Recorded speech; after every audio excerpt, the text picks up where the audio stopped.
it was very interesting because it was just kind of beginning to happen, that there would be an announcement that there had been something had been forgiven by a nation, or that a nation had asked for forgiveness of another people, or the Pope. Thank you very much. And so that's what I'm interested in talking about today. It has become rather somewhat common. Not common, but it's become something that we see more frequently than we used to. It's probably a better way to put it. And I have a couple of quotes at the top of your page. Without forgiveness, there is no future. And that's from Desmond Tutu, who, as Archbishop of Southern Africa and as the Archbishop of South Africa, began the Ubuntu, the meetings between people who had hurt people and people who had been hurt during apartheid to promote healing. That he said, without forgiveness, there is no future. And then Martin Marty, who is a Protestant theologian who's at the University of Chicago Divinity School, says, is there any kind of situation in which the offense is so gross and enormous that I should withhold forgiveness in the face of what appears to be true penitence? In every circumstance that I can picture, more value would grow out of forgiveness than out of its withholding. And then I have a few headlines from the news, from the very recent news. The first one is from, I think it's from certainly within the last month. Angela Merkel, the Chancellor of Germany, apologized to the families of 10 people who had been killed and had gone for years unsolved. They were Turkish, and it just seemed that the police could never get anywhere until there was some pressure put upon them, and then they did. And the article said that as you know, the issue of neo-Nazi terrorism is real in Germany, and also Germany struggles with people from other cultures that are a necessary part of its life. And so Angela Merkel, leader, apologizes to police for handling of neo-Nazi killings. Then in the picture, it's not the greatest picture copied for you, I'm sorry to say, Masataka Shimizu, president of Tokyo Electric Power, and company officials knelt to ask forgiveness of residents in a shelter in Koriyama after the failure of the nuclear power plant after the tsunami last year.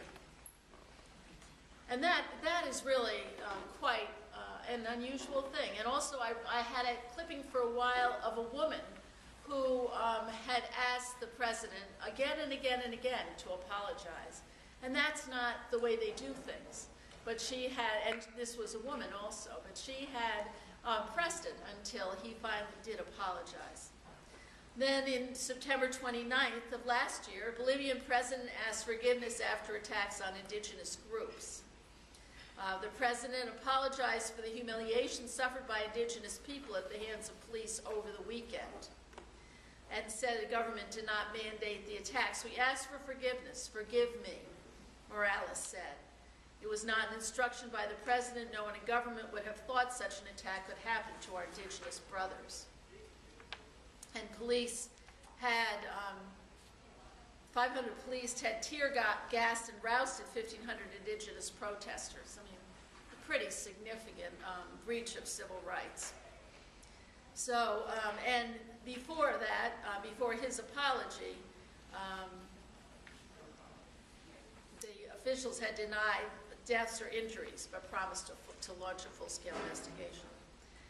One of the earlier stories about forgiveness took place in Lent 2000 when Pope John Paul II apologized for numerous behaviors of Christians throughout history.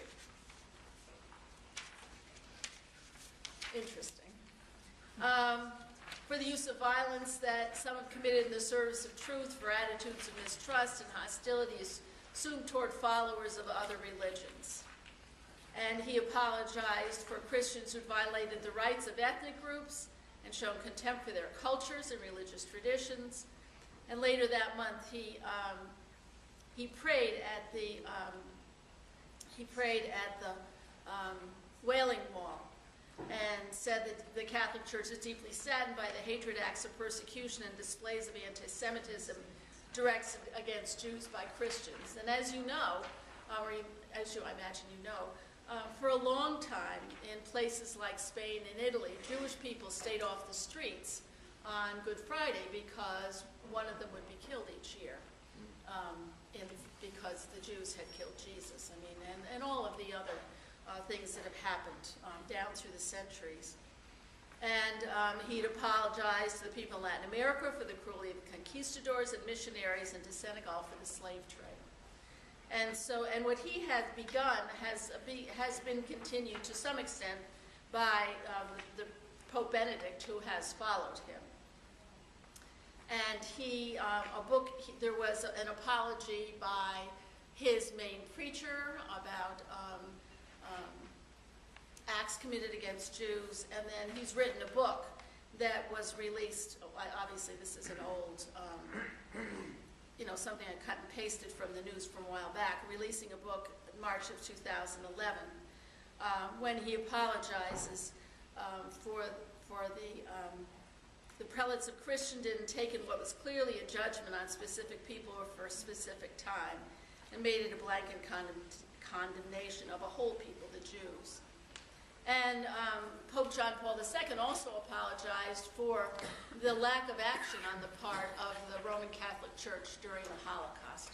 I think these things pop up these days. I also saw articles that talked over time about the continuing debate among Indigenous peoples of Canada about forgiving the people who had placed them in schools and abused them in those schools, which they finally did do. Just this month, President Barack Obama apologized for the burning of Qurans in Afghanistan. And it was very interesting that he apologized for something that was done by someone well down the line of command.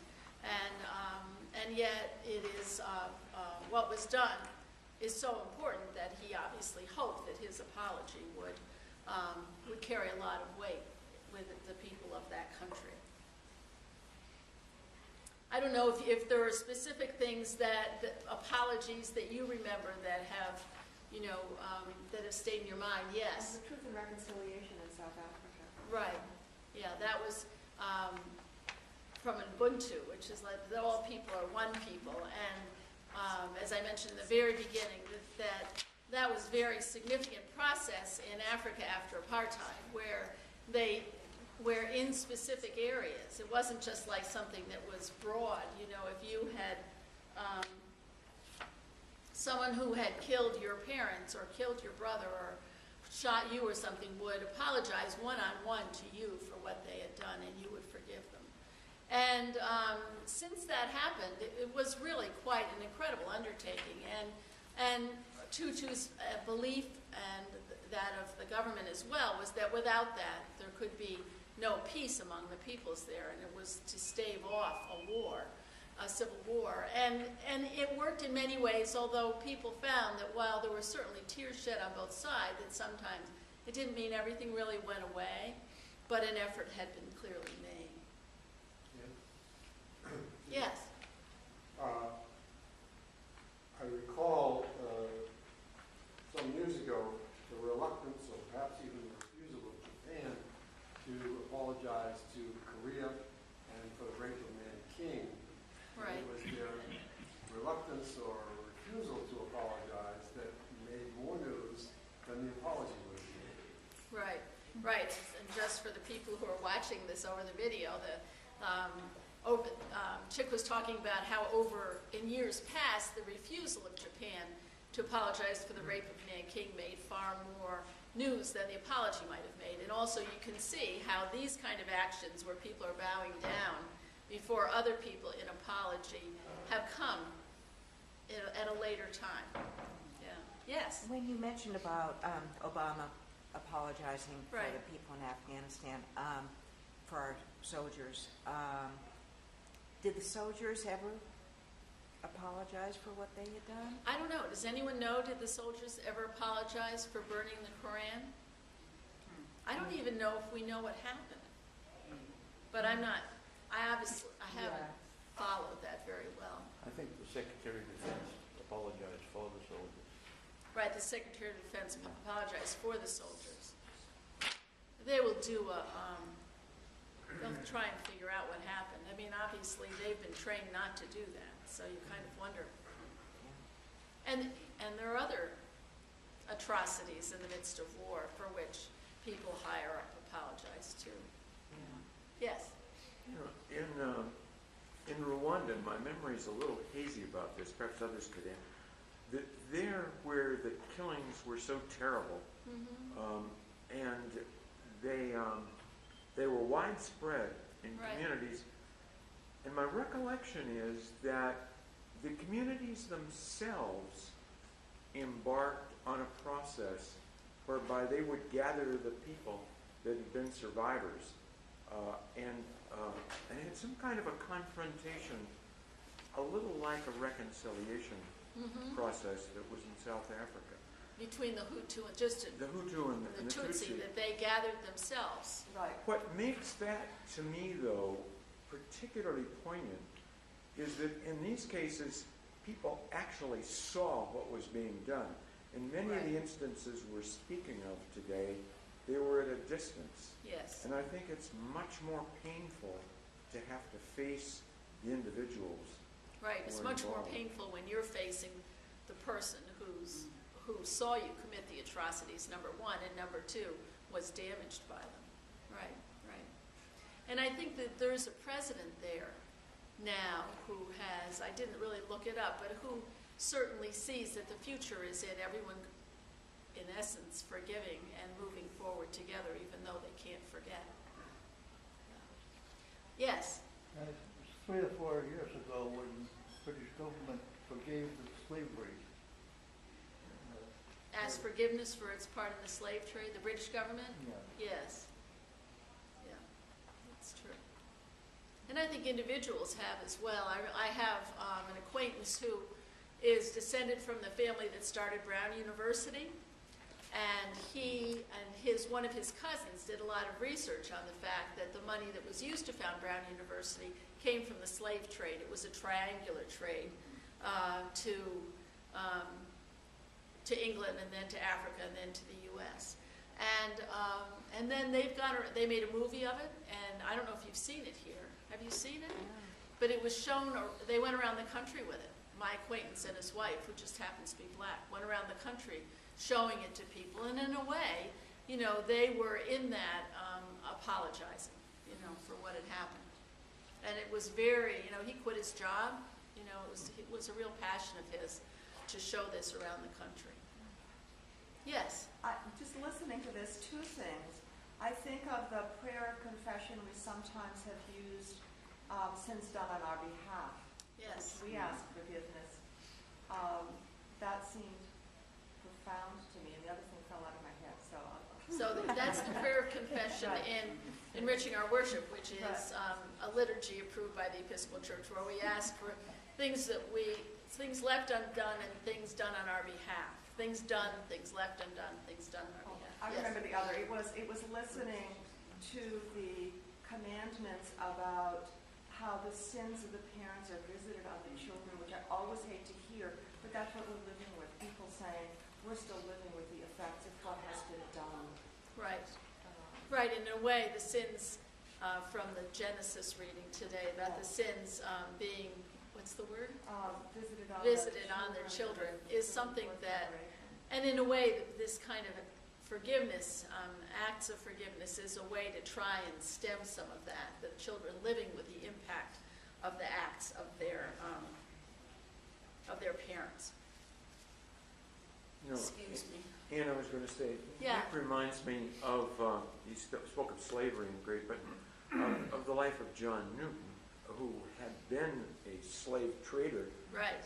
and whom, upon his return, and I never heard specifically him asking for forgiveness, but his life suggests that it was devoted to asking Right. for forgiveness, Right. shows how God can use the energy that can come from forgiveness Right. for great good. God can use the energy. And that can really come. explains to me in large measure why forgiveness can be so important. Right.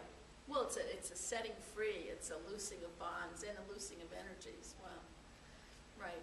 And next week we'll talk about forgiving other people, forgiving each other, and then the last week we'll talk about God's forgiveness of us.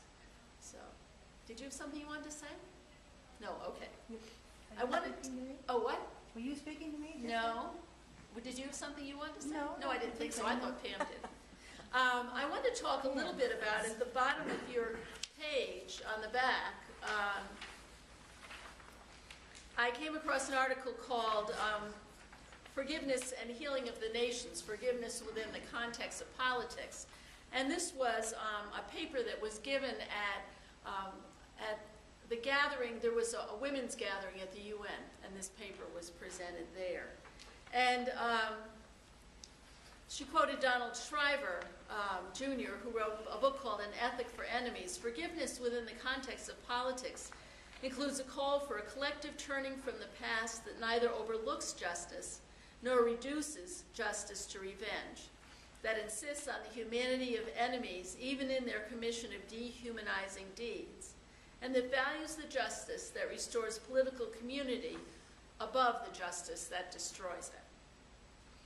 And so, forgiveness doesn't require the abandonment of punishment, but it requires the abandonment of revenge, which is what we have seen. Excuse me for a second. What we have seen with the gatherings of the Hutus and the Tutsis, and also in South Africa. And John Paul reminds us that because we're human, our actions are colored by our fears and perceptions. Because human justice is always fragile and imperfect, subject to the limitations and egoism of individuals and groups, it must conclude and be complete by the forgiveness that heals and rebuilds troubled human relations from their foundations. And while the people who weren't, for instance, damaged by the inaction, for example, of the Roman Catholic Church during the Holocaust, well, maybe in the grand scheme of things, they do know of the forgiveness of the Roman Catholic Church, but certainly their children and their grandchildren know of it, and that's important.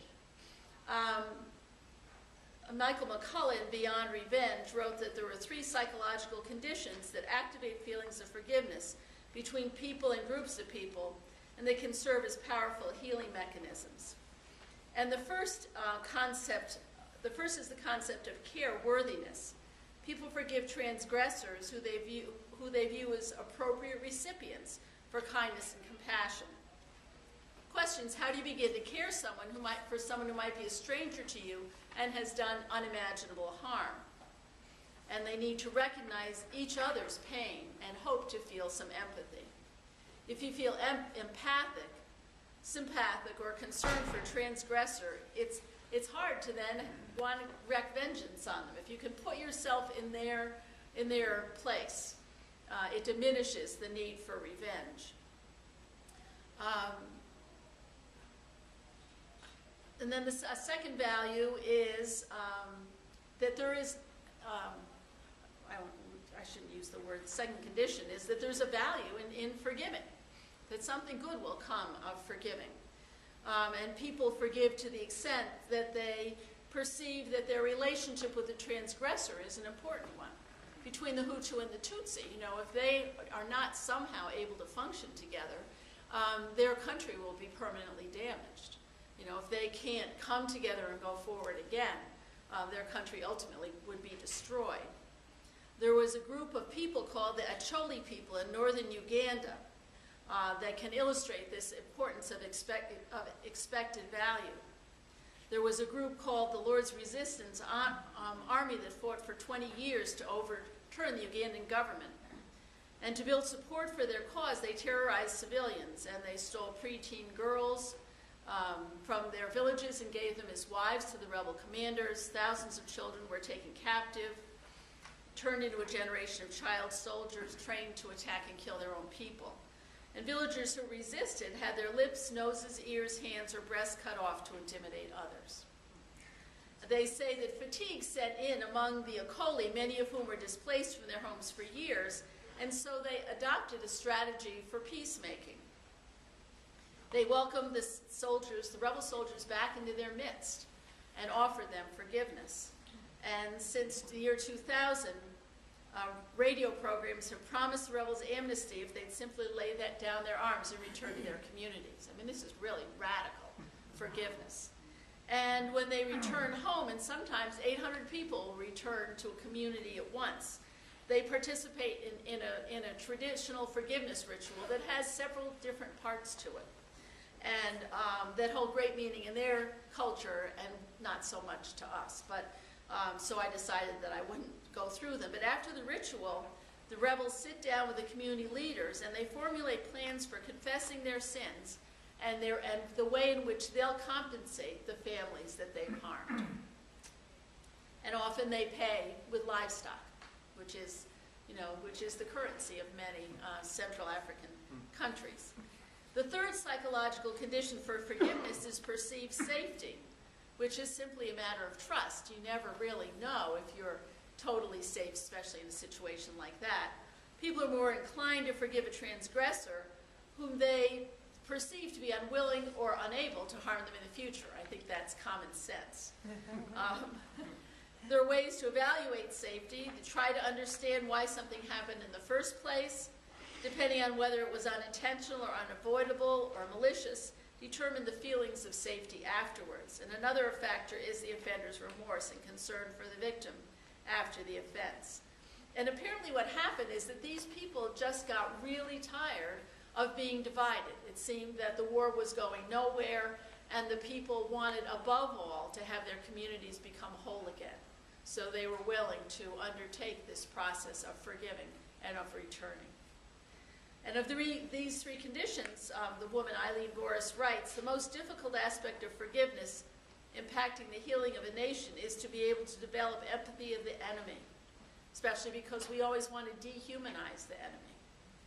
And it makes us, I think, if you say atrocities were done to you, it's easier to think they come from someone who's less than human, rather than someone human as we are. In order to repair relationships, we have to change our perceptions and recognize the humanness of others. This necessitates a change in our own thinking. It also necessitates a commitment to renew relationships. So in a way, this is forgiveness on a national level, but we can see there are many ways in which that forgiveness also has been personal and individual.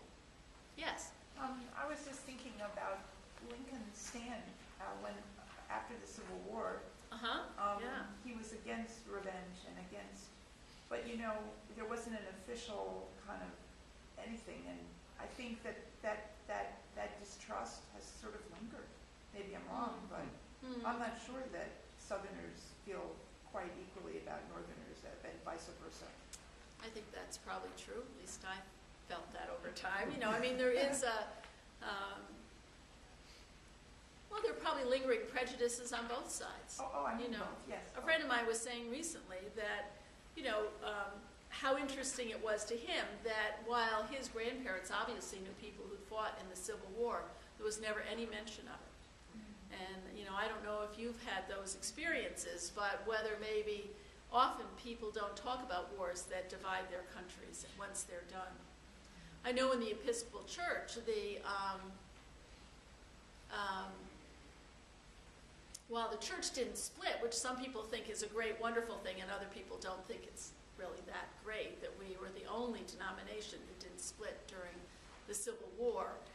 The bishops the bishops of the South were welcomed back into the councils of the church, you know, with open arms, I know, after the war was over. And I know also there was a bishop in Texas who, when the first height of the people leaving the church to become Roman Catholics, he became a Roman Catholic, and then, and I believe was a priest in the Roman Catholic Church. I don't think he was a bishop. And then he decided it wasn't what he thought it was, and he decided to come back to the Episcopal Church and be a bishop, and was welcomed by Ed Browning, the presiding bishop at that time, with open arms. So, Excuse me. yeah. Am I right in thinking that the Episcopal Church asked forgiveness for its role in the slave trade a few years ago? That seems right to me, but I'm not sure. Sorry, I wish I did know. Anybody have a memory of that? It would seem like something we might have done. And those kind of things have happened for other wars. So does yes.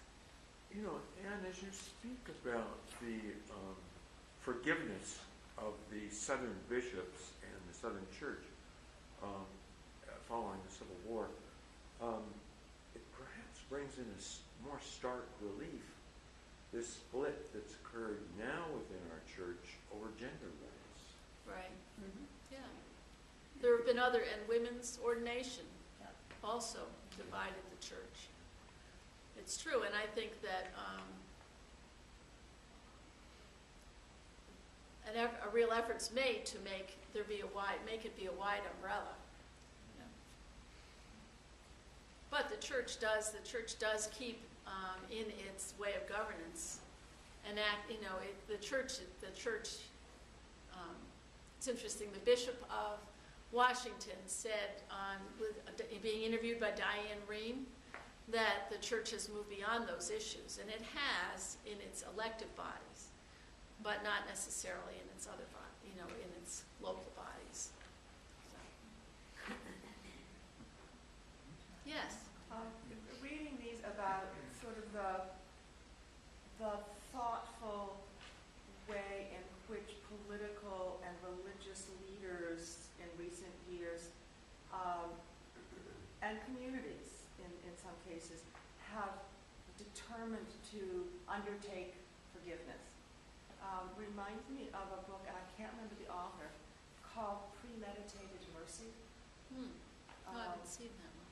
Which I just found profoundly helpful, that to forgive where we don't feel it, to actually premeditate how we might do it, and then to go ahead and work through it. So that it's premeditated, just for the people, if there are any, at the other side of the video cam. The Premeditated Mercy is a book that you've read that talks about people who don't feel forgiveness, setting up a process within themselves by which they might reach that point. Right, and the book also, Amish Grace, Right. where the idea, no, I did not feel forgiveness, but I made the decision not to seek revenge on the family of the man who killed my children. Right. So, Well, yes, and we'll talk about that more next week. Okay. But the Amish forgive. Period. That's it. And not only do they forgive, I think it's more than not seeking revenge, because they brought meals to this family. I mean, they went out of their way to be supportive and show that that certainly they held nothing against the family and that they forgave the son. I don't know how they worked that out within themselves, because it must be just terribly devastating to have that happen. But they do. But that their religion is to forgive. right. We take the Lord's Prayer seriously. We forgive as we are forgiven. Right. Exactly. So next week we will look at forgiving each other, and when is it too soon to forgive? Is it ever too soon to forgive? If we forgive, does that mean we need to forget? All those interesting issues. So I look forward to that.